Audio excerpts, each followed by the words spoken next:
I stayed up for almost 48 hours this weekend, Oh, and really? my brain is fried. Jesus. But I slept for 10 hours last night, and I'm hoping I'm Well, that's good at least. gonna be getting good for the got. Good, good. So, Yeah, this weekend was extremely goddamn busy for me as well. Um, Bullshit with my car that I had to get taken care of. Barely got any sleep. damn. Hello, Mr. Patterson. How do you do today? Doing good, doing good. Did you say you had to sleep in your car? No, but because Oh, of a bunch of bullshit with my car, I barely got any sleep and was running all over the goddamn place. I had to take an Uber home from work the other night, and that was, interesting. But the fucking heat and air wasn't working in my car. And this is a damn awful time to not have heat in your car. Yeah. Not just because it's freezing, but because my windshield was fogging up at night and I couldn't drive. Mm. So I had to take it like an hour away to get it fixed, leave it there overnight. It was like a 2 day process. It was extremely goddamn frustrating. But now it's all good. All is right with the Matt, car. So how many inches you got over there? 7.5, 8. Damn. Okay. Matt, I want you Wait, to you mean know. snow? Yeah. Oh, like one. Matt, Sorry. I It's want you snowing to here. know we have determined that on this podcast, you are Monica Lewinsky, Sam is Nancy Reagan, and I'm Bill Clinton. Yeah. Apparently. Okay. That's just how So it Jesus Christ, I just got the implication of that one. that's the pecking order around here, apparently. Oh dear God. I'm gonna take a three-piece with the boss sauce Picture this. and some macaroni and cheese. You just ruined the fucking punchline. Sorry. Are you drinking paint today, Sam? I'm drinking paint today. That's the point. That's the point, and that's what makes me the so point. fucking mad about this goddamn movie. It's the point. How do you hate this movie? I don't think about him in this movie. He doesn't exist, that fuck. That fucking fuck. I am still here for it. Your co-host, Mr. Workman, will not be joining us this week, for I have destroyed him for all time. That's terrible. Can we call it the Foreskin 20 episode? I'm fucking done. 3 for 3. Now that's really cool. You bastard. Welcome to the 3 for 3 podcast. Oh, already froze. My name, if you can hear me, is Samuel Holler. I am joined today by two wonderful people, Mr. Jackson Workman and Mr. Matthew Patterson. I almost said, did I say Jackman? I don't know. Anyway, this is my next and hopefully a trend of episodes where I host wearing a facial prosthetic, and we're gonna see how it goes because we have 3 for 3 this week that is all related to one thing: donning the face of your true self. And as we do that this week, we're just going to take a little journey. We're going to go all the way across our United States, only halfway from Matt. Oh, why'd you go down? Yes. We're going with Jackson Workman's pick. What did he choose? Take it away. Well, Mr. Scary Masked Man. I was about to say, did that have any reference to anything we're watching? No. Okay. I just could not spend the $80 on my mask for my movie. I just couldn't do it. I feel like you could have made that one, but I digress. Yeah, probably. But I also didn't want to paint my eyes. And that Fair. was another thing. But yeah, telling me you didn't have anything planned. I should have known better, you bastard. Yes, my pick was The Mask of Zorro. James Horner's score I is don't have fucking the fucking Alright. story. badass. Yes, R.I.P. to a goat. But if you can, ladies and gentlemen, what I want you to do is, of course, picture this. It is the early to mid 1800s. And where are you?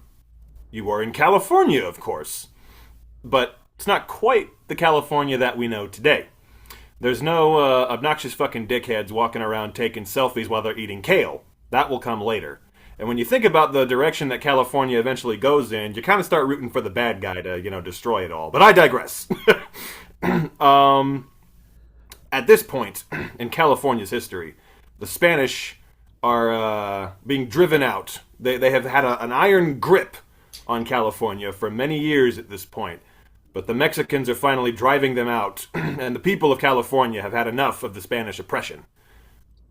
But there's one man, a governor, Don Rafael Montero, and he is determined to rule California with an iron fist. Spanish and Mexicans be damned, and anyone else who gets in his way be damned. But there's one man, one legend, who is out to stop him. Who is that man? Why, none other than the legend himself, Zorro, a Mexican man who suspiciously sounds like a Welshman. But we're not going to talk about that. Anthony Hopkins himself, his third appearance on the podcast. He returns as the legendary Zorro, and he vanquishes the governor forever, or so he thinks. Because you see, that night, after he defeats the governor comes to his home and accidentally kills his fucking wife. My ass. Never would have hurt her. Never would have hurt her, except he fucking did. Jackass. And he fucking, his wife is shot. And then he burns Zorro's home down and steals his infant daughter and claims her as his own. Because, goddammit, that should have been his daughter. That should have been his wife. And you may ask yourself, this isn't my beautiful wife. And you may ask yourself, this isn't my house. And you may say to yourself, my God, what have I done? That's exactly what the governor is saying to himself. And what Anthony Hopkins, Mr. Zorro, is saying to himself as he is taken away to jail. And then, goddammit, 20 years go by. 20 whole years go by. And who comes along? The sexiest man to ever live, Mr. Antonio Banderas. He's walking along with his brother and with some other old guy. And they're scamming people. They're bandits. But then... Scheming. Say what? Scheming. They're scheming. Scheming, motherfuckers. But then... With the three fingers could really scheme. things take a turn, you see. Because this motherfucker, who may or may not be the Reverse Flash from the Flash TV show, well, he comes along, he fucking, he murders Antonio Banderas' brother and his old companion. And so now Antonio, man, he's out for fucking vengeance. But he crosses paths with Zorro, who is, after 20 years, broken out of prison and is out for revenge himself. They have a common enemy, this governor. That's who they got to take down. And so the old Zorro trains Antonio to be the new Zorro because he's too old and he can't do it anymore. And so it's an epic journey with action, adventure, romance, because Anthony Hopkins' little daughter is grown up now into Catherine Zeta-Jones. And she also, despite being Mexican allegedly, sounds suspiciously Welsh. But again, we won't talk about that. And so, yeah, it's a lot of action, adventure, a good time, a lot of swashbuckling stuff here, which makes sense because Ted Elliott and Terry Rossio co-wrote the script. They also wrote Pirates of the Caribbean, so you can kind of see their influence here and where that may have led them in the future to do that. But I turn it over to you. What did you both think? You want to go, Matt? Yeah, I've seen this movie. Well, it's weird because I think I've actually seen the sequel, probably more times than I've seen this one because it was on TV more.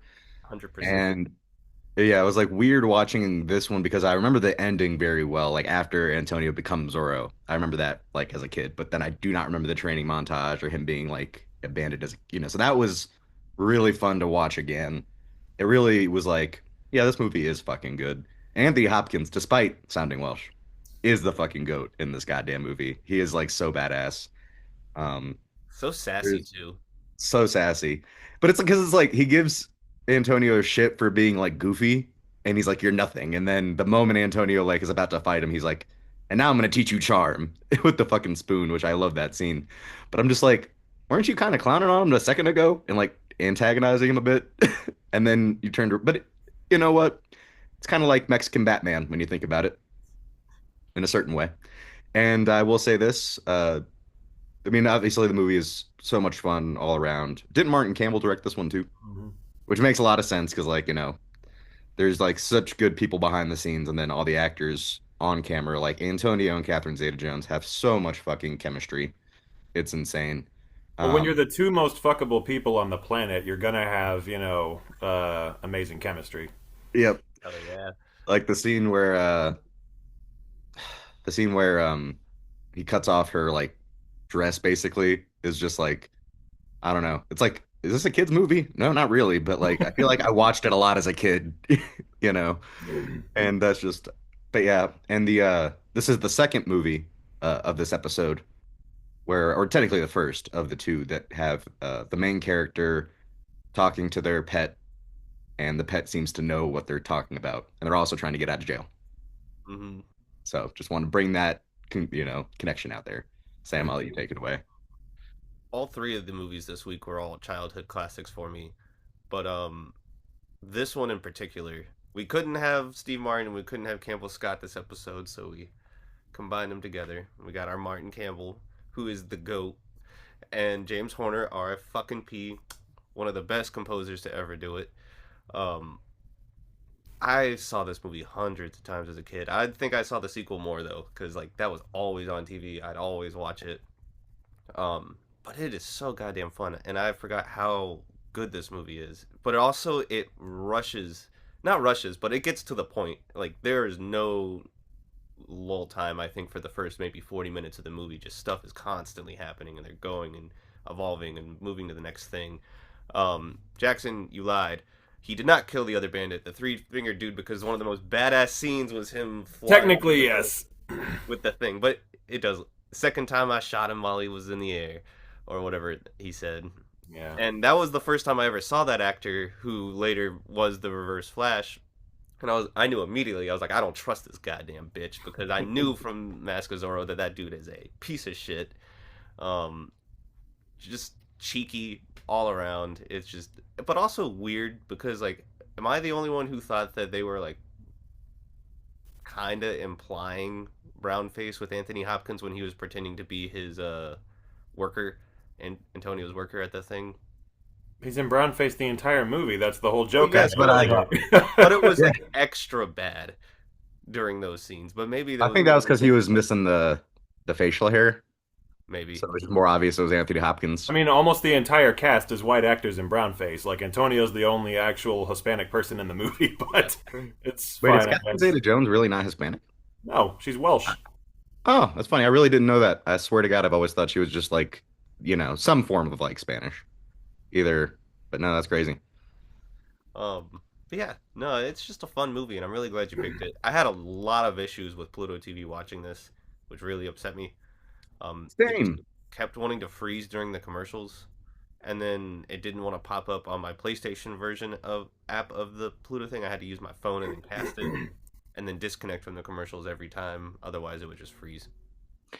Yeah. Because like for me, I watched it and then I had to stop it and then I was gonna pick it up later. And when I tried to pick it up later, it would not load for me. So I had to like basically restart the whole thing and then find where I was at.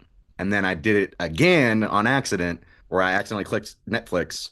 And then I had to go back to Pluto and it would not fucking load at the time that it was. And it was like 20 minutes left in the movie. So then I had to go restart it, and zoom back to the fourth, and I was like, "Fuck you, Pluto, for this." After the spoils of Babylon, I'm never using Pluto TV again. My experience with that Hey, was there so was fucking shitty. multiple Eric McCormick commercials once again, just like Again? Oh my god, that motherfucker! And now, he's just getting revenge on us for free enterprise. yeah, literally. But no, I rented this shit on Amazon because I'm never using Pluto TV again. But yeah, so I guess I'm unique in this situation in that this is the first time I've seen this. Never watched it before, and still haven't seen the sequel, which I've heard is not nearly as good. But I'm still curious about it anyway. It's fun. It's fun. It's not nearly. It's probably not nearly as good, but it's still fun. Yeah. From what I remember. But yeah, this was a lot of fun. Like I had a lot of fun with it. It's a nice big fun like I said, swashbuckling adventure. Antonio Banderas, man, the man is just I love him so much. He just has so much fucking charisma, so much charm, so much just like he's so I don't know, like born to play Zorro for sure. I mean, just plays this part so well. Both the kind of pre-Zorro, where he's like kind of scraggly and beaten down and everything, and then later on when he's got to pretend to be charming and everything, he plays that very well. And yes, I made my jokes earlier. Anthony Hopkins is fucking amazing in this, as he always is. Catherine Zeta-Jones is great. Stuart Wilson is great as the bad guy. Everybody plays their part, and I swear to God, I thought that guy who was the main villain's henchman was F. Murray Abraham. I swear to God, did he not look like F. Murray Abraham? I can see it. I mean, it wasn't, but it looked exactly like him. Good God, okay. Yeah. I was surprised that guy was not F. Murray Abraham. I spent the whole fucking movie thinking, no, that's Mr. Tony Amendola, who, as I keep saying recently, much like many other actors we've had on the show, was on an episode of The West Wing. Just there's so much crossover between this podcast and that show. But yeah, it was also very well directed. The action sequences were very well done. One of the most badass shots I've ever seen in a movie is that shot of him in front of the sun on his horse, like sticking his sword up in the air. That's one of the best goddamn things I've ever seen. James Horner's score is fantastic. R.I.P. to the fucking GOAT. Man was a legend. And yeah, so all that being said, I will say this. Definitely, it's one of those deals where you can definitely feel, like with a lot of late 90s studio movies, you can definitely feel like, for me anyway, I could just see all of the rewrites and reshoots and re-edits that were happening off screen. It's one of those things where it's like, you could just kind of tell they just rewrote this a bunch to make it as like commercially viable as possible. Because there are just certain parts that either, you can tell were probably a bigger deal in the original script and they maybe got cut because, well, we want to focus on this instead, or, That's what I was like. It's matter of fact. It just drops all this stuff on you, and then there are a lot of things where you can kind of tell, like, okay, this may have been a little deeper, or we may have explored this a little more in the original script, and then we rewrote it or cut it out of the movie. And yeah, like you said, Matt, there are scenes where Anthony Hopkins is like, having kind of whiplash character-wise, where he's just like putting him down, beating the shit out of him, just saying like, you're nothing, you don't deserve to wear that mask, and then 2 seconds later, all right, never mind, I trust you again, let's just go, and I'm just like, okay. Like, that was a little bit of a quick turnaround, character-wise, but he abandons him, too, to just go get his daughter. Yeah, and again, I think there needed to be more there, but at the same time, I was kind of just like, I guess I get it, because his encounter with the daughter in the stable earlier, I think, kind of triggered him, and that was maybe what motivated him to go do that. But it was a little fast, and there were just moments in the movie that were just a little rushed. That being said, though, despite all that, I still think it was a fun time. I still thought that there were a lot of good things about it. The characters were interesting. And, I think I also just got to say this.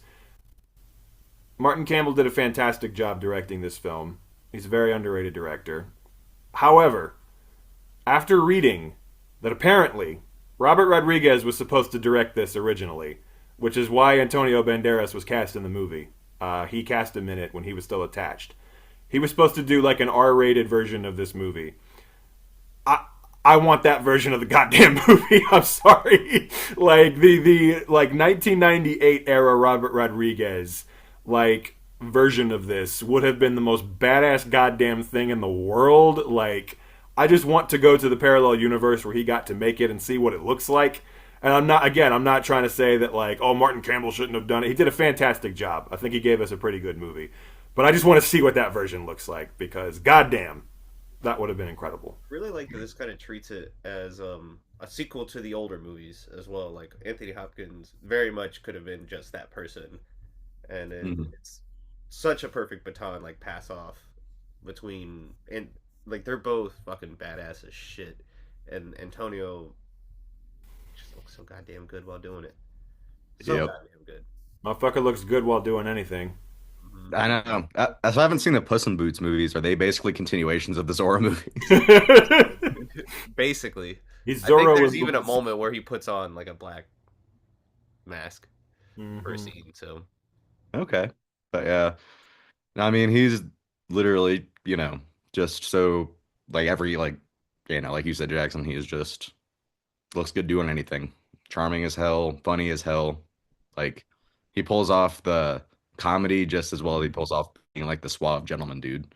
mm. And you don't like question it for a second. So One thing I was waiting for the whole movie, which I'm glad you hadn't seen it, Jackson, because it was one of my favorite movies or moments as a kid. When the gold falls on him and just crushes the shit out of him. I was waiting the whole movie. I was like, and to the point where I was going back and forth. I was like, wait, was it the second one that it happened in? And then I was just like, kind of going for it. And then when it happened, I like fist pumped. So I had a couple scenes too where I was waiting for him and I was like, oh, this must be the second movie. Yeah, that I'll say that too. The villains were extremely fucking hateable. Like when they finally got their comeuppance at the end, it was extremely satisfying because they both. That was one of the nastiest lines where he says like, "You're doing well. Your brother would have shot himself by now." I was like, "Oh, you fuck!" Like that was just that. pulling Oh, his brother's head out in that jar, and then Yeah. Antonio drinking from the jar is just fucking crazy. yeah, Yeah. so insane. And keeping his composure too. Yeah. That was pretty fucking cool. But yeah, and then just again, I couldn't believe it. Like I didn't think the main villain could stoop any lower than he already had. But then, like when he pulled the gun on Catherine Zeta-Jones, I was just like, "You fuck!" Like literally, like wow, that was crazy. And he was such an interesting character. Like his and Anthony Hopkins' dynamic was one of the most interesting parts of the movie to me, writing wise. Just like the way he talked about Catherine Zeta-Jones, the way he talked about all of it, it was like this motherfucker genuinely believes that that is his biological daughter. Like the way he's talking about her, like because in his mind she should be. He says it at the beginning, like your child should have been my child and your wife should have been my wife and all that. And I'm just like, in his mind, they already were his family, and this already was his life. It's just he had to get Anthony Hopkins out of the way to make it officially so. And that was just very interesting to me, just like the psychology of the character, and the way Stuart Wilson played it. I was like, that all really came across and made me hate him even more. Because I kept saying, like, stop calling her your daughter, you goddamn fuck. Like, damn. That's what Anthony Hopkins was saying too. Yeah, exactly. But this is a movie I've always wanted to see. So when we did the Mask special, I was like, at first I was like, damn, what Mask movies are there that I can pick?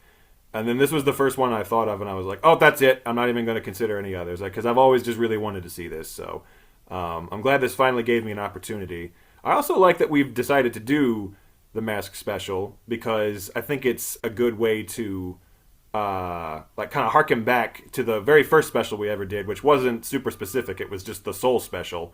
Yeah. I'm like, this is kind of like we're going back to our roots in a way. Just like there's a word in every title of the movie, so it's fun that way. Yeah, no, when you picked this, I was like, hell yeah, because I was not sure what you were gonna pick. So I was like, at least this movie is gonna be a good time. Yeah. There's energy.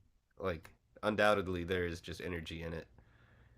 So. Yeah, and just again to reiterate, Martin Campbell did a fucking fantastic job directing this movie. Like, I mean, so much energy, so much like, the adventurous tone is a lot of fun, and just again, the sets, the action sequences, just, all are just fantastic. Like the scene where Zorro finally is like going God mode and like sword fighting everyone in the fucking place, like when he's fighting both of the bad guys like at the same time, like 2-on-1, that was badass as shit. Because I was like, in the earlier parts of the movie, I was like, all right, he's kind of like not really Zorro yet, so he's not that much of a badass yet. But then in that scene, he just goes God mode and is like just fighting everyone in the goddamn place, and I'm like, this is what I've been waiting for. Let's fucking go! It's just great fight choreography and just, and apparently the sword trainer on this movie, Bob Anderson, is one of the most legendary sword trainers of all time. He trained Errol Flynn, evidently, back in the day. And he said that Antonio Banderas was the most natural swordsman he ever worked with. He like really took That's to awesome. it very quickly and naturally. So that's pretty cool as well. And it looked in a lot of the scenes like he was doing his fighting, because apparently he insisted on doing as many of his own stunts as he could. So that is pretty cool too. Yeah. Oh yeah. And I really enjoyed all the fight scenes were fun, and then like that scene where he breaks out of prison with the cannon was pretty funny. I was like, Yeah, that shit was wild. yep. Also, brief cameo from Maury Chaykin as one of the prison dudes. Yeah. I didn't really, yeah, forget about that guy. Because you know what Zorro had at the end of that kite? A key. Lightning in a bottle. What did Anthony Hopkins have? An alcohol problem and a daughter that doesn't know he exists. Just that's a giant fucking joke just right in front of us that we're just gonna leave sitting Yep. there. We're just gonna leave that there. Yep. I like the part.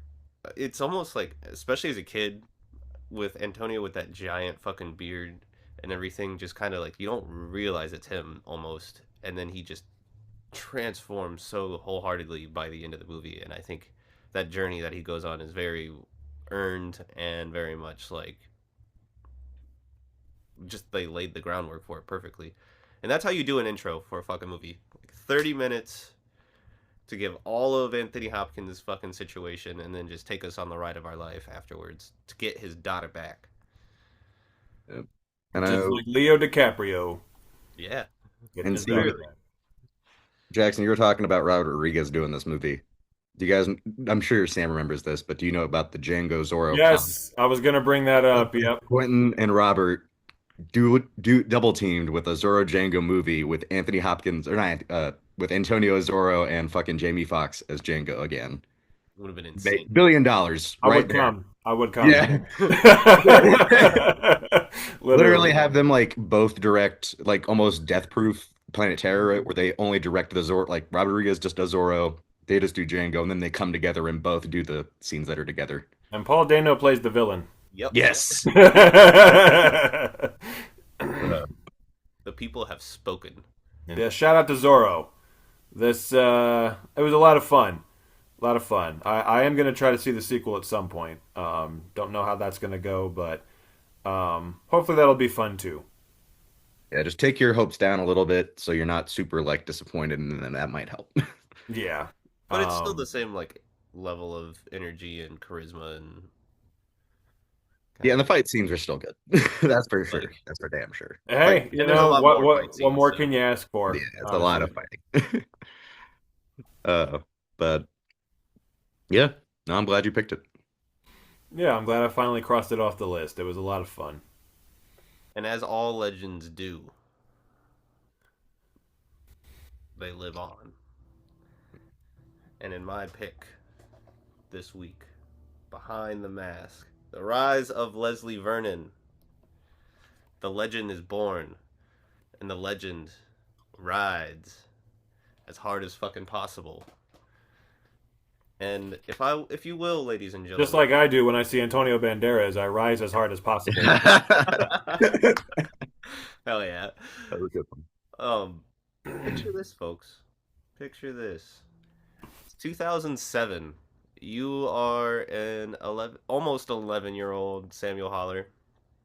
You are in a blockbuster, free reign to watch because you're going over to your friend's house tonight. Your mom don't need to know what you pick in that night because you're watching it with somebody else. And what do I pick? This goddamn fucking You movie. picked this at a blockbuster? Yes. And it was wild because I had seen the Halloween movies. I had seen Freddy versus Jason. I had seen the first Chucky, but my world was not really open to this kind of stuff. And as an 11-year-old does while watching something graphic, violent, sexual, everything, you latch on. You get so sucked into the story. You are a part of what is, and as I'm now finally getting into the plot, at first a mockumentary turned straight movie, about this group of people who are following this serial killer, Leslie Vernon, as he plans his big kill and his like entrance into fame. And what happens? Well, I can see the look in Jackson's eyes. I'm not gonna let you do this kind of thing and get away with it look. And so we're we're gonna make it brief. Shit goes down. Shit goes down hard.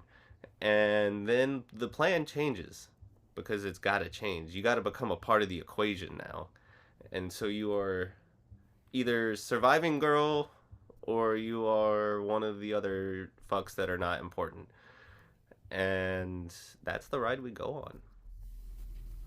And that is Behind the Mask, The Rise of Leslie Vernon. Indeed. What did y'all think about it? Matt. That was my first time seeing it. I thought I could have. I'm like, I've seen the trailer for it when it came out. Like, I think maybe even like later on, like I've seen it online. Like, oh yeah, I've heard about this movie.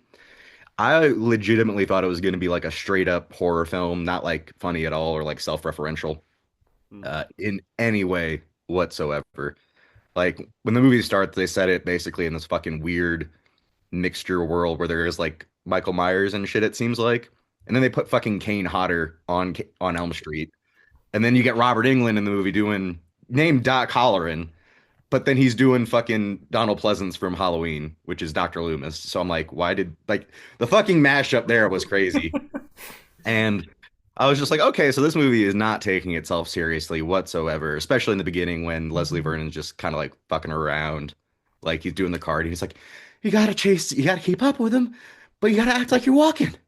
It's fucking crazy, man. Like the car, like that shit. Like when he's getting really hyped up, like when Doc Holleran shoots him, and they're like, "We got the Ahab," and he like literally does like a flip on the fucking floor, and he's just like, "This is so great." I was just like, okay. And then near the end, it kind of diverts, like you said, into a real movie where it becomes a little more serious, and you're like, "Oh, there is a bit of a twist here." I give it a lot of credit for being 2006 because like the whole time I was watching this, it felt kind of like a more early, maybe late 2010s, early 2020s movie that would have been on Shudder or something. And it was on AMC Plus for me, so that's where I watched it. But which probably was because of Shudder. But I gave it credit for being kind of like in that early vein of like doing this kind of stuff. A little post Scream, but still in a different way. Enough for me to enjoy it and have a good time with it. And they set it up for a sequel at the very end because I stayed through the credits. But I give it credit for that. And just being like the fact that I didn't, other than Robert Englund, I didn't, and Zelda Rubinstein, I don't think I really knew any of the other actors. So I'll give him credit. And I thought Leslie Vernon, the guy who played him, he had something going, And Scott Wilson, you can't forget him. Yeah. Oh yeah, Scott Wilson. That's who played the dad, who was really, again, that was also kind of funny. Yeah, I was like, this is Loki. Like fucking, it's like it's Tuesday. You didn't tell me you were down here for 3 days. It's funny because I thought when they mentioned like, yeah, he's an old pro in the business, I thought that was going to be Robert Englund, and then it wasn't, and then I was like, oh, Robert Englund is Dr. Loomis. That's okay. That's an interesting twist that I wasn't expecting. Yep.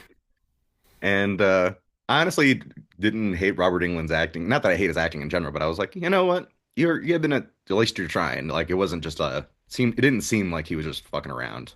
It seemed like he was actually giving it a go for me. But I also have not seen him in much other than Freddy Krueger, so Yeah. kind of hard to say at that point. But yeah, that's well, yeah, but he was only in like one scene. And killed every goddamn second he was on the screen. Amen to that. Amen to that. But yeah, Jackson, I'll let you take this one over.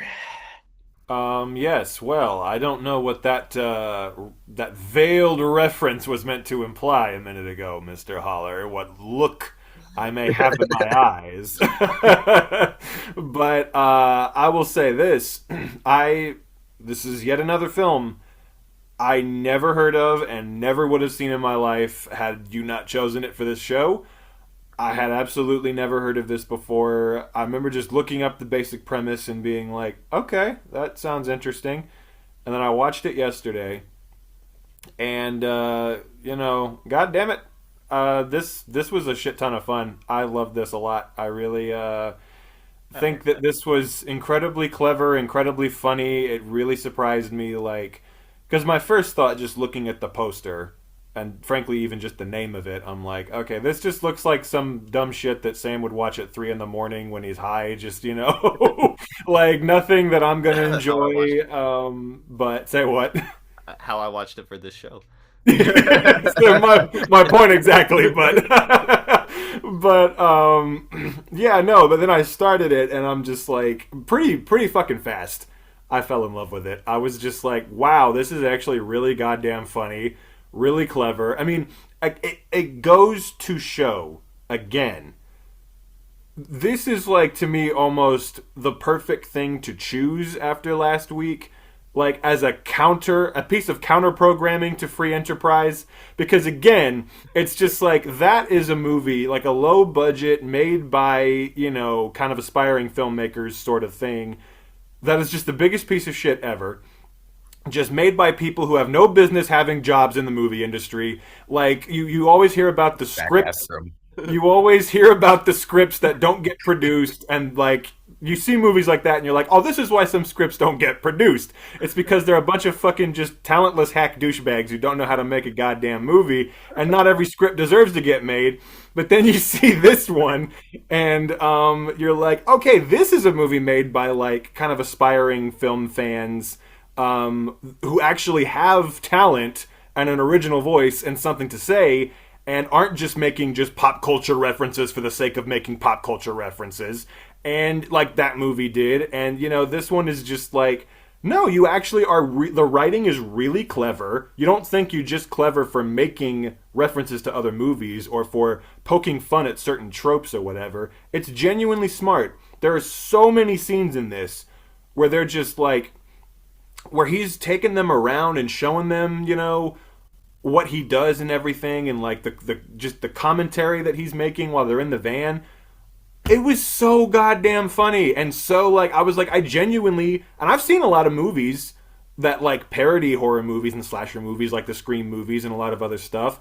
And this didn't feel like they were just ripping that off. This genuinely felt like, okay, I've genuinely never heard these specific jokes and this specific dialogue that they're coming up with, and just the way that they're like, I don't know, just kind of the way that they're like kind of demystifying the slasher villains in a way, like just showing like, this is just some average schmuck who's just like, going around and doing all this shit. Like, I don't know, it was really fucking creative and funny, and also just the scenes with Scott Wilson were really fucking creative. And it's funny because when he was talking about, there's a line where he says something like, yeah, back in the day, you just made a couple calls to a sorority house and terrified them a little bit. And I'm thinking like, oh, is he referencing Black Christmas? And then I looked up afterwards, he's apparently meant to be like an older version of the killer from Black Christmas. Oh. And I was like, oh shit, okay, that's cool, because I like picked up on that a little bit. But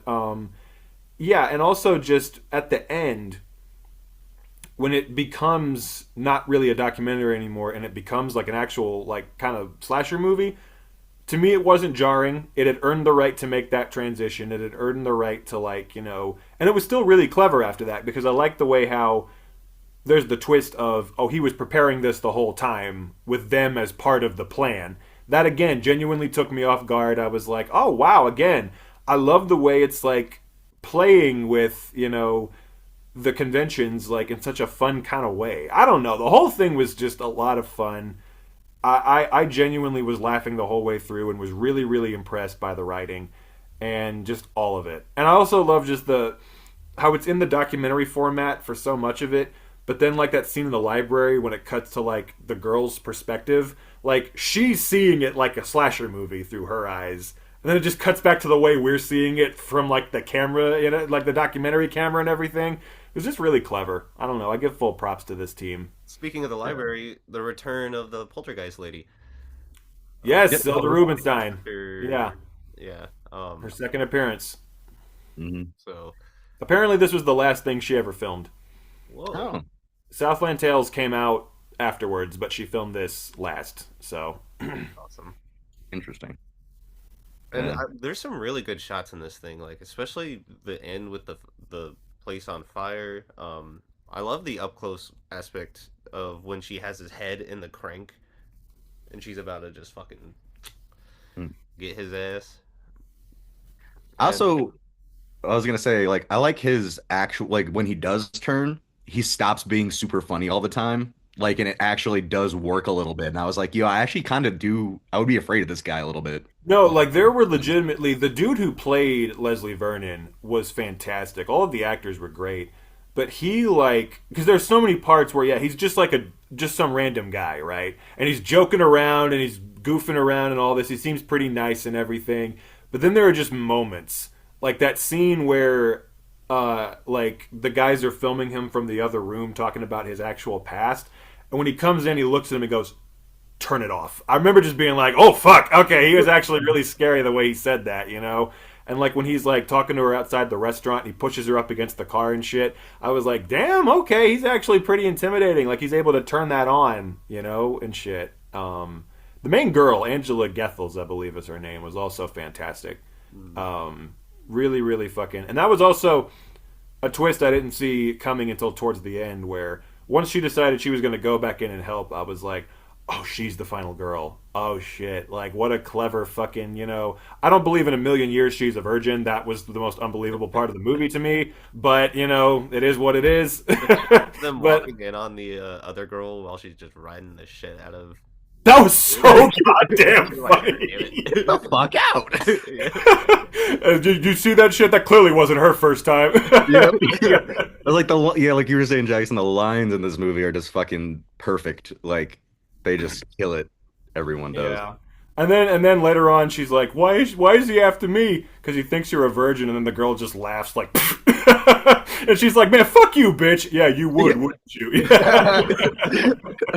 Yeah, and just the lines are so clever, and just that twist of like he keeps saying the whole time. She's like, "Well, how do you know she's a virgin? I mean, you're not getting that vibe from her. I mean, come on, of course she is." And then like finding out later that he was wrong the whole time. So clever. Again, I genuinely feel like I haven't. It doesn't feel derivative to me. It genuinely feels like they were pulling some original shit out of their hat for this one, and I really fucking appreciated it. It blew my mind and was like one of my favorite films for a very long time, and still is. It holds a special place in my heart. But I love it, and it's crazy how fresh it still feels today, even with having seen a lot more other stuff as well. So I would agree with you on that, Jackson. Yeah, I mean, and Matt, to your point, yes, this was a good while after Scream, so like commenting on horror movies wasn't particularly new at the time, but I just think the way they were doing it was kind of ahead of its time in a way, like just the style of it and everything. Like for 2006, like I don't know, it did feel pretty. Well, that's why I kept thinking it was like a late 2010s movie or like early 2020. But even then, I was like, but then I saw like at the very end, it popped up again, like, copyright 2006. And I'm like, oh, Right. fuck. That's when I was like, okay. And especially because like I feel like digital cameras were kind of like a thing at the time, but like people weren't using them as much. So like the fact they kind of got to do Right. that ahead of its time a little bit, and the fact they got Kane Hodder to like be in it. They did say at the very end, a very special thanks to Kane Hodder because I'm sure he did that for like next to no money. Yeah. But that got me immediately. Yeah. No, because I remember it was so quick. Like, he was only on screen for like 3 seconds. I remember just being like, that's fucking Kane Hodder. Am I crazy? Like, or that's him for sure. And then yeah, his name was in the credits. So I was Guy like, on all Elm right, that was him. Robert Englund was also really good as Doc Halloran. That was pretty funny. I love again. I don't know, like I just loved how fucking creative it was. Just like we got an Ahab, like what's an Ahab, and that whole concept, and just I don't know, so many things. Just Scott Wilson also rattling off that dialogue so naturally, like, all right, so you got your targets picked out, like no, don't go for the friend. That's too much too soon, Does is there an old friend that maybe she knows? Well, yeah, there's someone at the library. Oh, we got a winner, I'm like, God, the dialogue just was so natural and just felt so fucking, I don't know, just creative and everything. There was just so many. I wish I could just go back and like pick specific examples, but there were so many scenes like that where I genuinely was like, they're having so much fun with it, and it's not derivative, and it's really genuinely like you can tell these guys have a love for the thing that they're talking about.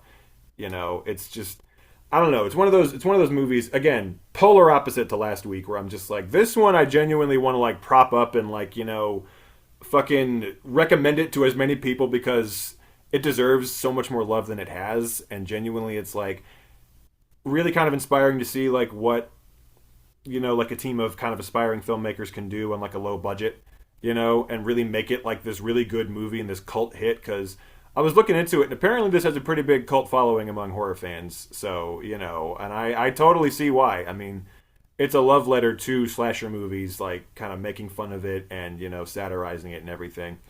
And just the documentary aspect of it also just made it super creative. Second It reminds documentary me- stand chosen in a week though. Like his choice last week was also mockumentary. Good point. Yeah, very, very true. We've had some good ones on recently. And what was I going to say? Oh, it reminded me a little bit, kind of because of the documentary thing, it reminded me a little bit of Man Bites Dog in a way. Yeah. Because they're like following a killer around and shit. But this had a much less soul-destroying ending. Yeah. Yeah. It didn't take quite as dark of a turn in the last part as that movie did. But yeah, and I love again just that fucking because one of the things that really sells it, the dude, I need to look up his fucking name because I want to give him credit. The dude who plays Leslie Vernon, he like one of the things that works about it so well I think Nathan. is the way he fucking just rattles these lines off so naturally and just makes it sound so goddamn like normal. Nathan Basil. That's his name. Shout out to him. He does an amazing job. Like, I don't know. I 100% believed him as this character. Like, just the confidence he has, but also the kind of nervousness about, like, this is my legacy and everything. But just when he's walking them out of the barn and he's just like, you got that look, that I can't just stand by and let this happen look. So, this is it. Okay, goodbye. Like, because honestly, right now, this could go either way, And I'm just like, I don't know. Just, he sold it to me so well. Everybody did. Everybody played their parts. I like the fact that, it goes in so many directions you're not expecting. I liked that, again, the girl who we think is going to be the final girl kind of dies an unceremonious death, like, earlier than you think. And I like that the cameramen who were kind of dicks for most of the movie end up coming through in the end. Like the one guy sacrifices himself, which I thought was, like, really fucking... I don't know, it was kind of cool. Like, the whole way through, it kept surprising me and throwing twists and turns, and genuinely, I can't say enough about how clever I thought the script was, and just how fucking hilarious the entire thing was as well. So, Sam, how did you how was it watching it as a kid? Like that night, bringing it from like It- your friend's house and shit. We had so much fun with it, and it like we could not stop. Like, it freaked me the fuck out, and he scared the shit out of me. But like it was so fun, and so like it was very much like an intro to like documentary kind of filmmaking period for me, but also the way that like no being taught the kind of tropes that you have to establish within these kind of movies. And I had never seen Friday the 13th or Nightmare on Elm Street, so I didn't know Robert Englund was at all. And same with Kane Hodder until later. Now seeing it, the cameos and all this kind of stuff that's all like tied in there made it even better and more like more interesting and on the nose. And I definitely like. I went home and I got my little scythe thing. I don't know where I just did the DVD, but that he uses as his weapon and everything. And then now I understand why they called the dudes the stoners and all that kind of bullshit. And the shot where I think it's the same shot twice. Just the second one's digitally edited. Of her going up the barn and you see the upskirt, and then the second time he like grabs her. Um, that shit was crazy. And yeah, no, it's so much fun, and it's something that every few years I've gone back and revisited and just enjoyed it every time. And I want that sequel. God damn it, I want that fucking sequel because he rises on Mhm. that table, and it's so cool now. Also seeing him do that while the Panavision logo is going right by him, and I'm like, yeah, give me another one. But because I don't think Scott Glasserman's really done anything since that I know of, which is unfortunate. So Yeah, I mean, this him and the whole team that put this together all just really, I think, deserve to do more because they clearly this was just such a great movie, and I just would love to see what else they got in them, you know. So if they ever did a sequel or another project, I'd be very interested for sure in seeing what they had to offer. Yeah, amen to that. I mean, I had a great time with it. So, I just gotta Yeah, upgrade my DVD to the Shout Factory Blu-ray or Scream Factory, however very. one it is. I love how again we continue to have things on this show that like I swear to God I had never heard of this in my life and would never have heard of it probably. But like now I've seen it, it's a great movie, and I had a great time viewing it. So what more can you ask for? Exactly. It was almost my childhood special pick. It was almost my Halloween episode pick this year. And then once we said we were gonna do a mask one, I was like, it it was has to be. destined. It was destined. It was in the So stars. exactly. I need to share my screen with y'all to Oh dear God. transition ourselves because You- Matt knows about this. Jackson, I don't think you do. Oh boy. What is it?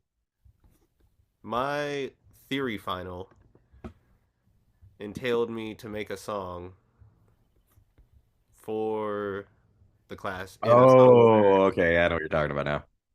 And so, what did I do this last weekend while watching The Mask? I have I wrote a little song. Oh boy. Oh fuck! I don't think I clicked share sound. Don't look at any of my shit. I'm looking at everything right now. Everything. Can you hear that? Yep. Yep.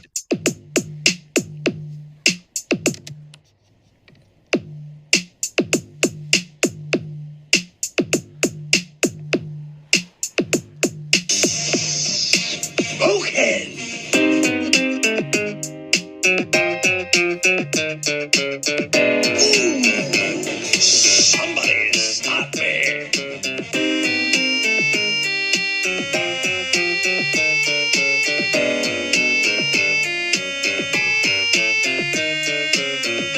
We all wear masks, metaphorically speaking.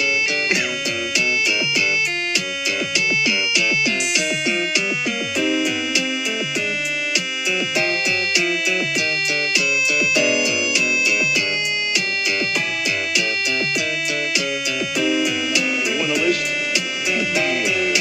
But I believe my friends are. Perhaps you know them. Franklin, Grant, and Jackson.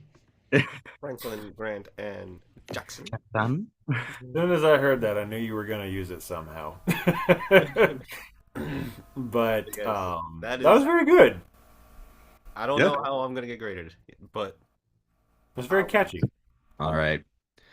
Yes, everybody. My choice this week was the 1994 film The Mask, starring none other than Mr. James Carey. As we say, picture this.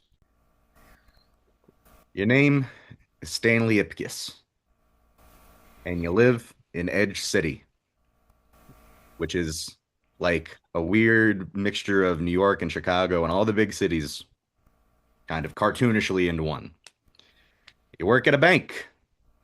You got a friend who's just as who's about as schmucky as you, but hey, you're not that much of a schmuck.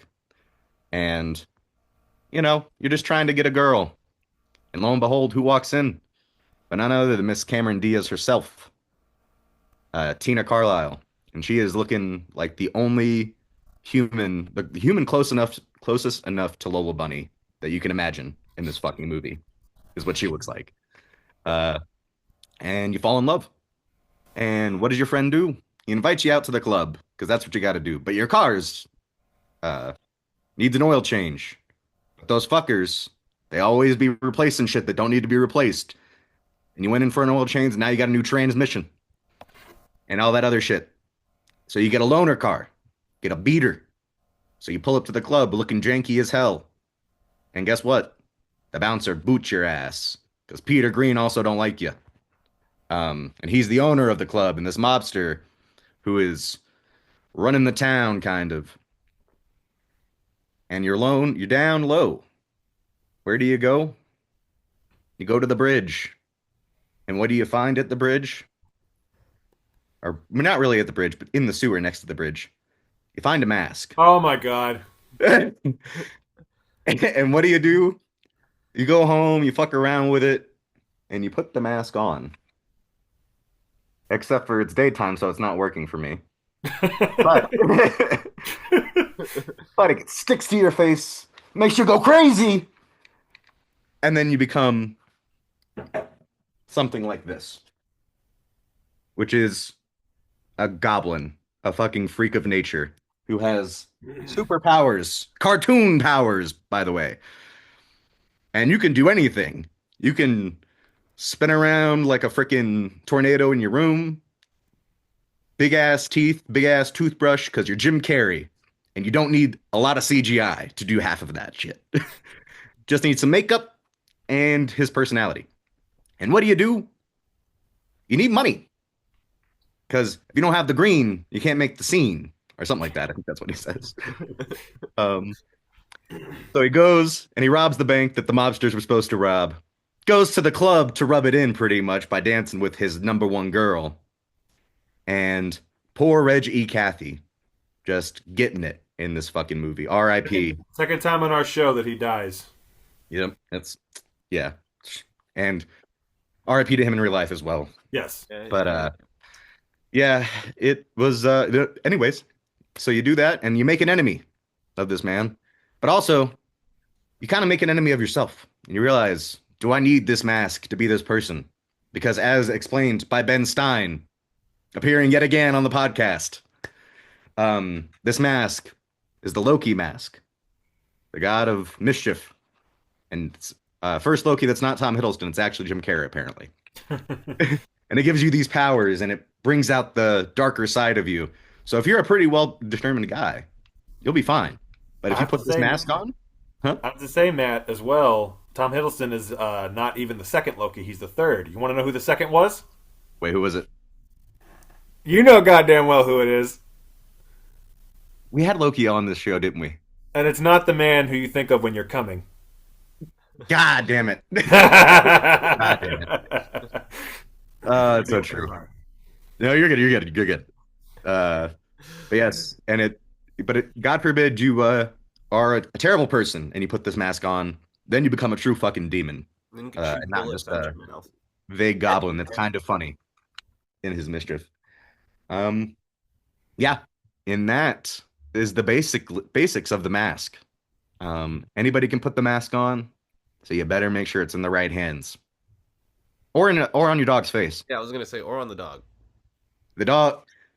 We haven't even gotten to just my opinions of the movie, but yeah, we have yet another companion piece where the character who's wearing a mask to make himself cooler has a pet animal that helps him break out of jail in a certain way. And yeah, I guess we can start a new one unless you guys have any quick comments to say about it. Just crazy as fuck that we have another movie this season with someone catching a bullet in their mouth. Very true. Okay. Yeah. Very, very true. We'll see how far that trend keeps going for the rest of the season. Eventually, they're gonna. I was gonna say it's take gonna burn be after me. reading. Bullet in his mouth in that movie. Yeah, right after reading is when that shit stops. So yeah, and then the reason to let everyone know why I chose this movie partially was because the 4K Arrow video came out, and this comes with like the poster, the postcards, a little booklet, all that shit. It's got like a really nice cover, and it's the 4K. So it's worth buying, I would say, especially if you're a fan of the movie. The special features are pretty lit too.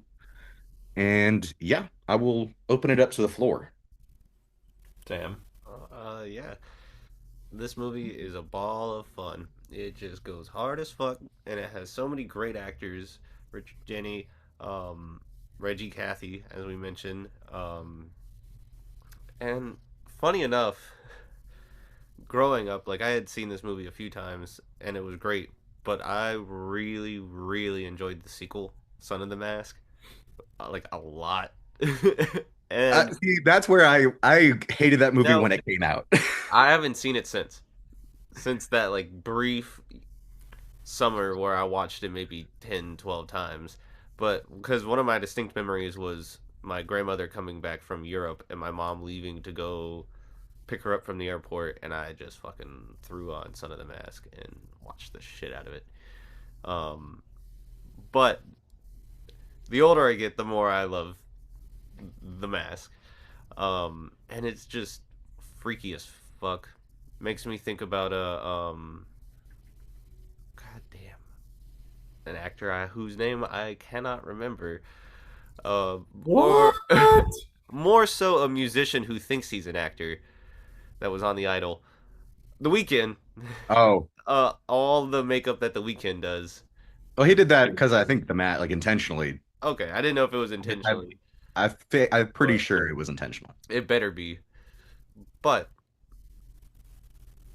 it's just fucking batshit crazy.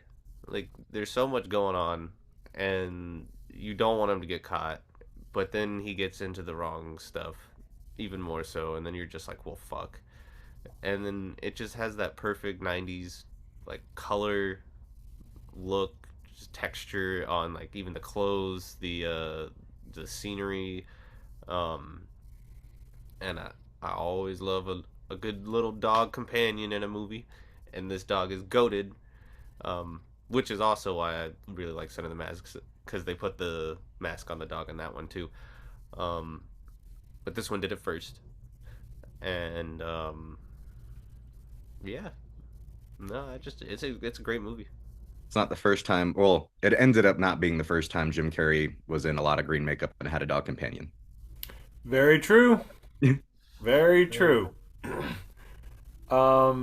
This is not a piece of shit though, unlike that movie. And speaking of piece of shit movies, I also, believe it or not, when I was a kid, watched Son of the Mask first. And that movie is one of the only reason I watched it is because it was just on Cartoon Network a lot. And I remember just like it would come on, I would watch part of it, and that was, just something that was always there. That movie is, of course, one of the most unholy abominations to ever fucking exist. But I have that is that why. on DVD, but not The Mask.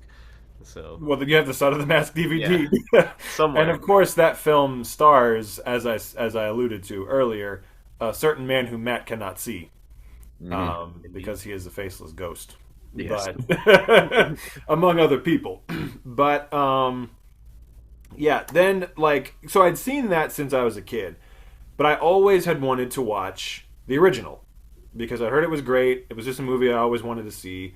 And so I finally, about 4 or 5 years ago, finally saw it for the first time. And man, so this is a rewatch for me. And god damn, what a fucking great movie this is. I mean, just fuck. I remember the first time watching it, just being like, saying the same shit. Just like, fuck, what a great movie. Then I watched it again this time, and I was like, fuck, what a great movie again. Like, just impossible to not like this film, truly. I mean, just so much fun, so funny. Jim Carrey at the top of his fucking game in this movie, I mean, just was born to play this role. Like, seriously, just fucking pitch perfect in every scene. Cameron Diaz, I've been making my jokes the whole episode about Antonio Banderas and Catherine Zeta-Jones and whoever the fuck else. Cameron Diaz in this goddamn movie is one of the sexiest things to ever fucking exist. I just legitimately was watching this the other night and was just like Marilyn Monroe level, like all time bombshell like looks and vibes in this film. Just unbelievable. Her film debut too. So like, what a fucking what a way to just make an entrance into cinema. And is great in it. Everybody is great. Peter Riegert, underrated actor, is Yes. great. It's fucking fantastic. Peter Green, fucking had a good year this year. Same year as Pulp Fiction. He was in this quite a bit more, but still had a big year this year. The scene that fucked me up the most as a kid was when his boss puts the fucking golf ball on his mouth. Yeah. And I was like, yo, what the? I always remember as a kid being like, that's like, what? That's wild. And apparently they had a professional golfer actually do the stunt. So the golf ball was actually on his mouth, and his like fear, his reaction was real because he. That's fucking crazy. Wow. And of course, one of the best actors in the film is the dog. He is one of the best parts of the film, one of the best characters.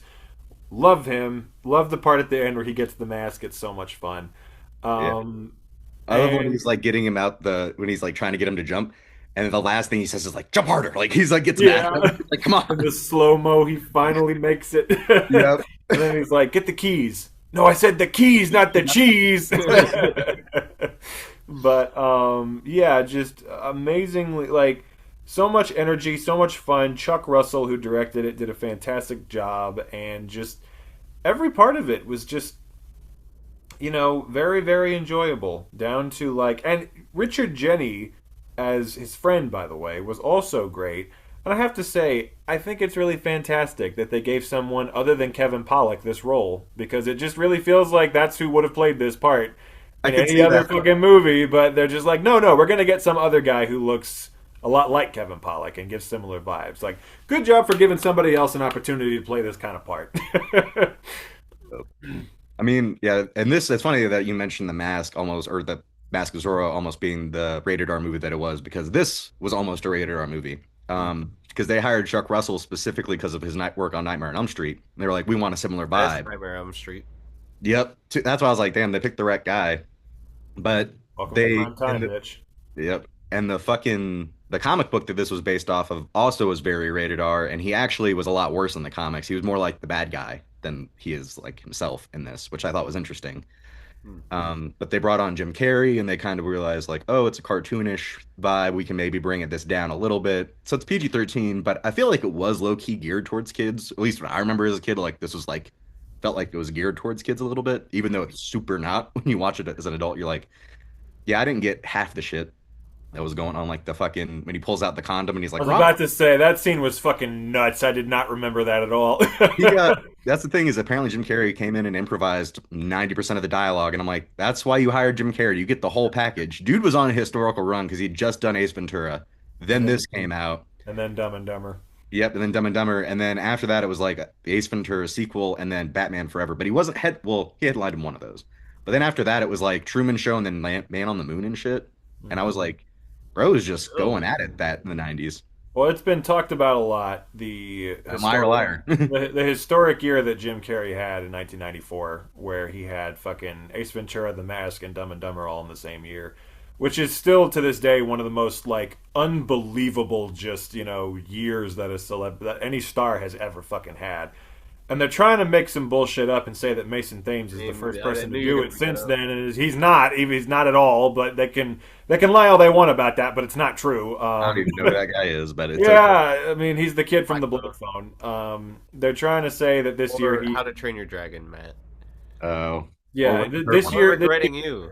They're making up this bullshit headlines about he's the first one since Jim Carrey in '94 to have 3 #1 movies in the same year: Black Phone 2, How to Train Your Dragon, and Regretting You. And he's not at all. Like, he's not even like in a small group. Like, there are plenty of others who have done it numerous times, but entertainment media lies like it breathes, so it shouldn't be surprising. But that aside, it sounded like it felt like this movie. I don't know, like because like I feel like in the other movies, he's I don't know, it's hard to say this because I want to say he's not acting crazy in this movie. He is obviously when he has the mask on, but when he's actually Stanley Ipkiss, like his acting is actually fucking grounded to my opinion, like pretty well done. There are plenty of Jim Carrey moments when he's normal to me. Like when I can't remember what he says, but there's a point where he goes like he does this shit with his hand and everything. He's doing all those over the top Jim Carrey like moments that he always does. Like, and I'm like, yeah, okay, he's still Jim Carrey, but again, compared to when he's the Mask, he's definitely a lot more subdued. And it worked for me. It was like the dude is a weird dude, so it makes sense why he's bringing all his Jim Carrey isms to it. You know, didn't feel out of place. One of my favorite lines that didn't come from Jim Carrey, like as the mask, is Paul Reichert as the fucking cop when he's like, uh, when he's like, I can't remember what the line that tees him up for this is, but he's like, those pajamas are unbelievable. Yeah, that Like, made me Yeah, because no, he says because Jim Carrey's just realizing it wasn't a dream. He's like, "This is unbelievable. No, those pajamas are unbelievable. This actually happened." That's how he gets his ass because that piece of the tie becomes. Yeah, I love it. He sees that on the ground and he immediately is like, "You're the only person who could wear those fucking pajamas." Basically, yeah. Like yeah. every part of this movie, the fucking CGI, of course, is impeccable. Like, which is, as I read, apparently a lot of it was very new at the time. Well, that was what I was thinking. Is for 1994, that shit was cutting edge at this time. You know, like it even still like I think it holds up now. Holds up. Yeah, there was only Fine. one thing I noticed that was like a little off when it's when he falls out and he's flattened and he pulls himself up. Mm-hmm. I noticed that at least for the 4K it looked a little pixelated, but I didn't really care. I was like zero point 0.5 seconds, and I was like literally like the fucking Tommy gun from the balloon to the Tommy gun is like such a seamless transition. Yeah. I was like, you don't. I was looking for it, and I was like, I don't see the cut. I don't see any like weird tricks here, but brilliance on that end. And then of course, one of my favorite jokes is when he's like, "You shot me," and then he just walks over and he's like, "Die," and he's like coughing So into the goddamn funny. coughing into his face, and he looks into the camera. Tell Tony And Tim I won't be coming home this Christmas.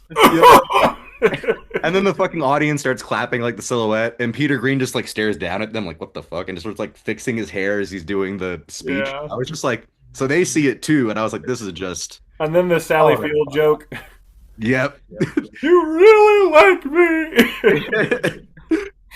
Uh, Yeah, that's and pretty again, interesting. like I feel like the scene is hilarious as written, but I feel like most performers wouldn't get as much out of it as Jim Carrey because his energy is so fucking just high, and he manages to keep rolling with it so well. The scene doesn't get stale after the first minute. He just keeps it making it funny, like with his performance, you know. And yeah, there's so many scenes like that where just as the Mask, like I said, it's one of his best performances. He was born to play the role. He just fucking is able to just do it because Jim Carrey's a cartoon already, you know, in a lot of the movies he's in. So it's like, okay, just cast him as a cartoon. That's fitting fucking casting. And he'll just knock it out of the park. There's a line he has when he's with Cameron Diaz in the park. I can't remember what he said, but it's when he's doing the French accent that is it? just You killed want to me. divide and conquer like Napoleon. I can't remember what he said. It's like right before he like chases her across the bench or whatever. But it was something about the way he said it. I was like, that was just a perfect fucking delivery. But And apparently he improvised one of the CGI scenes, which is when he blows the arrow like with his nose through the heart. Apparently that was all his idea before they like done it, and they were like, "Yeah, it's great, let's do it." I was like, that's "Hell yeah!" cool. I also have to say, one of my all-time, maybe my favorite scene in the movie. It was the first time I saw it, and it was this time as well. Is the Cuban Pete scene? It's just so much goddamn fun. You know that almost got cut. I was about to say I read that they wanted to cut that out, and yeah, then the test audiences loved it so much that they kept it in. So, which I'm like, why would you cut that? That's one of the best scenes in the fucking movie. But I just love it when not only is it just fun in general, but I just love it when all the other cops just start dancing and singing along with him. It's just so much fun. And Peter Rieger's the one guy who's just still a stick in the mud about it. Well, I think because like I was thinking this time, because I used to just think the cops were vibing with him, but I feel like the mask gives him powers to like have certain influence over people. Because Like, he blows the thing in the lady's face, yeah. Where Yeah. that was the implication to me. and like I think Cameron Diaz, like especially in that first when he like fucking flips her like 8,000 times and catches her and she's like in awe of him, I'm like, yeah, I feel like there's a little bit of like magic going into that because like I don't know how you would look a green dude in the face like that and be like, this is normal. Yeah. And even be kind of aroused by it, she seems to be in the first scene. But then she's not fucking with him at all later because, he doesn't have the influence there. Well, And the prison scene, very like this close to kissing, and he needs one more minute. yeah. And Yeah. the tension's there for that part. Well, that's when he's finally coming around. Well, that's to- what I'm saying. Like she's not fucking with the mask. She Oh, likes that's what you meant. Okay. Yeah, no, she's fucking with Ipkiss the whole time, but she doesn't like the mask because he's like creeping on her in the park and everything. I used to But- think that the Goosebumps episode with the mask would look like this, like the villain when he has the mask on with that thick ass neck and shit. And his deep ass voice, yeah. Yeah.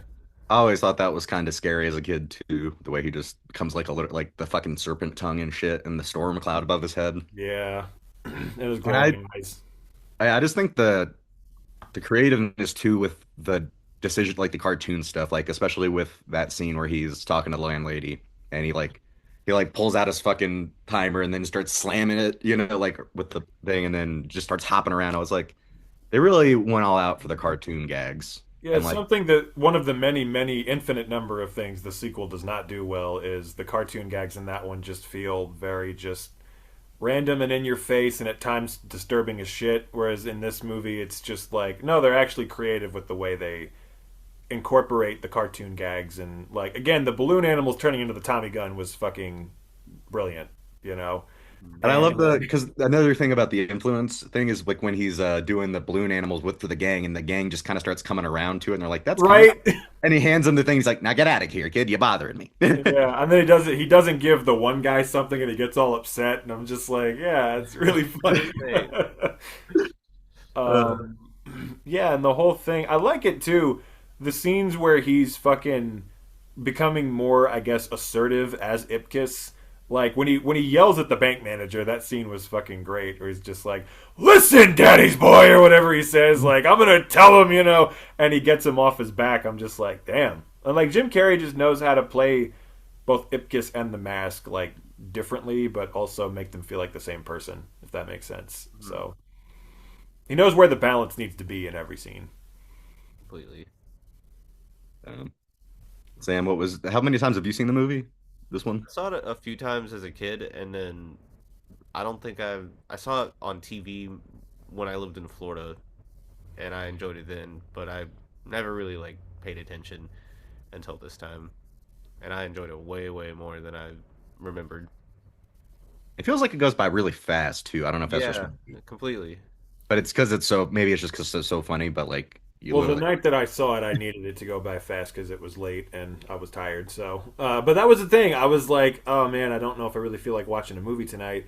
And then I put that on, and again, just wasn't bored. Didn't get up. I was just like, all right, I'm here for it. It helped that I had seen it before, but yeah, it was just so much fucking fun. That's what I'm saying. This movie, I understand why it was such a gigantic hit when it came out, because I mean, it's so much fun, and it's just genuinely so fucking good. And there is a lesson too. There is a lesson to be learned. It's not like they just, because I feel like I was thinking about this time too. He's like not the best person in the beginning of the movie either, the Mask. Like, even though you're rooting for him, you're like, yeah, fuck those dudes who fucked him over in the car place. Yeah, like once he robs the bank, then you're like, oh, he's not necessarily a good guy. He's not a bad guy. He's not an anti-hero either. It's weird. It's like, right. I was like, they didn't like portray him as like a superhero, like oh, he's righteous all the time. It's like, no, he's just being a little bit more of an asshole, but still in a funny way. I don't know. It's cool that because he thinks that he needs to be like this super like manic assertive, person in order to be like appreciated or recognized, but then he realizes in the end like, oh no, like I don't. Like, if I just stop trying to be someone I'm not, then, maybe things will work out a little better. And he learns to be kind of more, like, secure with who he is and shit, which is cool. And, yeah, just the whole way through, it is a lot of fun. Because it's funny because I did read that, too, yeah, that the reason Chuck Russell got the directing job was because it was supposed to be a lot darker and more like a horror movie. And, then when they flipped it to being what it is, it's cool to see that he was able to pivot to something so completely different and just show like, yeah, I'm not just a horror director. I can actually make this like really kind of funny, like, you know, comedy type film, you know, that is completely different than what I was hired for, but I'm also just as qualified to direct it. I think it's cool, like, seeing that a director kind of changes spots like that. Because this is a fucking, you know, Chuck Russell, he's directed a couple other, you know, high profile movies, but this is definitely like the biggest thing of his career, like no doubt about it. Like when you know, he is talked about, it's always going to be The Mask. That's the first thing that's going to be brought up.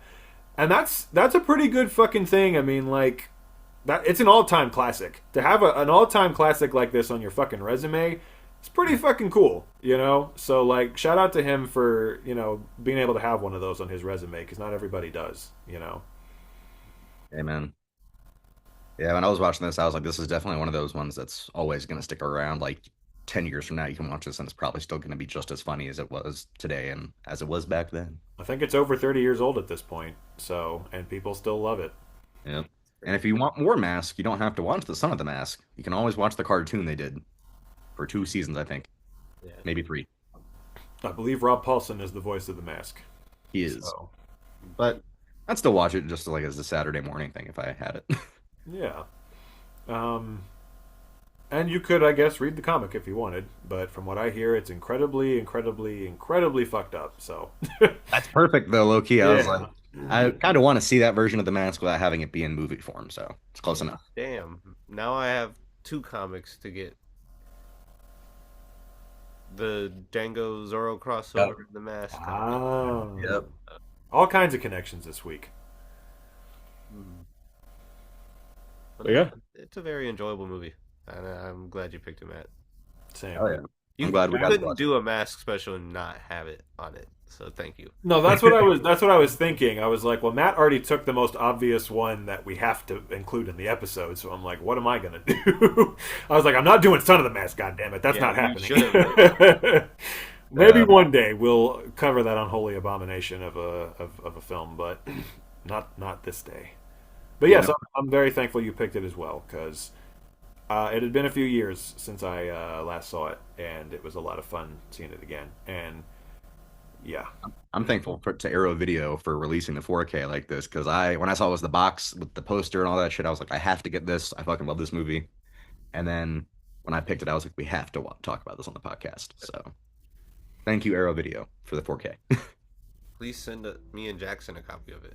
please. Yeah, I would love to own that. I And a copy of the mask, because I'm jealous that you have that mask. it's on Amazon for like $40, I think. I But would like to own that. yeah, it was again crazy work. The fact that I was checking out and found it. I got to show you what else I found. So the 2 things that I found while I was also there that was crazy work, which Sam, you got this coming to you. Bob Roberts on fucking Laserdisc. Oh That was shit! insane. Somebody dropped off a lot of Laserdiscs. They had way more than they usually do, and they were all bangers. Like I had to be very careful about what I chose because they had This is really a full circle moment, because not only a callback to Bob Roberts, but a callback to Laserdiscs. Yep. Matt, did you pay your goddamn rent, or did you buy that Laserdisc? I haven't paid rent yet. No, I'm just kidding. Motherfucker. The lights are about to be turned. These aren't actual real lights. The sunlight, because I had to remove my roof. It's And okay. I've though. got shortcuts on. Oh! Oh, And this comes with the music too. Like the side, there's like 3 of them in there, and one of them has like special features, and on the other side is just the music. And I'm like, what the fuck? Why does this exist? But yes, That's legit. I also got Abel Gantz's Napoleon and a Sergei Eisenstein film, which was like, okay, Wow. fuck it. Fucking cool. But yeah, laser discs, staying alive. Even at the expense of your relationship with your girlfriend and your, your bills that you got to pay. yeah. Yes. What girlfriend? What house? I just got my laser. And Robert Meyer Burnett, you are not safe from Jackson's wrath. No, you never will be. Nor will you, John Campia. Nor will anyone in that fucking circle. The only 2 people are Eric McCormick and Will Shatner. That you I get. am Anthony Hopkins, and you are Matt Letcher and Stuart Wilson. Not you. I will never stop pursuing. Oh, Sam's doing his zooms again. Did you get a new? Did you get a new webcam, or is this just a thing you can do in Zoom that you're just? I accidentally clicked a button at the start of this and it started doing it, and so I was like, I'm gonna do it. He's an agent of chaos. Yes. An agent. I love it. No hands. Nope. Oh shit! Now I'm in the TV.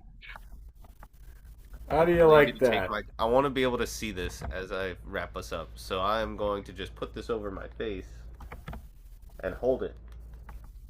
I will wear my mask too while we wrap up, just so I can look unhinged.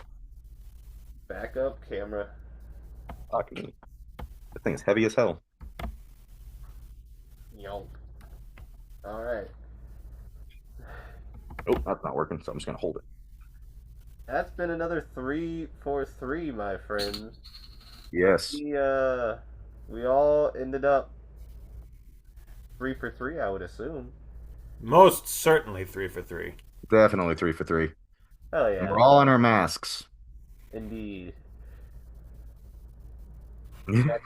This is where we out you as a skinwalker. Bitch, you can't out me for something I already outed myself for. I'm a proud skinwalker, goddammit. We will join you next week for another episode of the 3 for 3 podcast. My pick will not be a mockumentary, but we will nonetheless bring some bangers. Maybe some trash. We'll find out. I'm worried about my pick, but I don't even know what the hell we're doing next week. Oh, I got to talk to you guys about next week real quick. okay. Interesting. Well, we love y'all. Remember, Leslie Vernon lives on. And remember that Cameron Diaz is not whose tongue I want in the mask. And remember that if you have your daughter stolen by a governor, bring Viva la Revolution down upon his house and get your girl, but also get a very fuckable, handsome Antonio Banderas to help you do it. I will say I feel like there's a lot of similarities between the mask and the Mask of Zorro. More than just the one that I brought up. Yes. Indeed. And that's been a 3 for 3, my friends. You got to end it on the zoom out when he says it. That was perfect timing. Yes. Oh, yeah. Fantastic.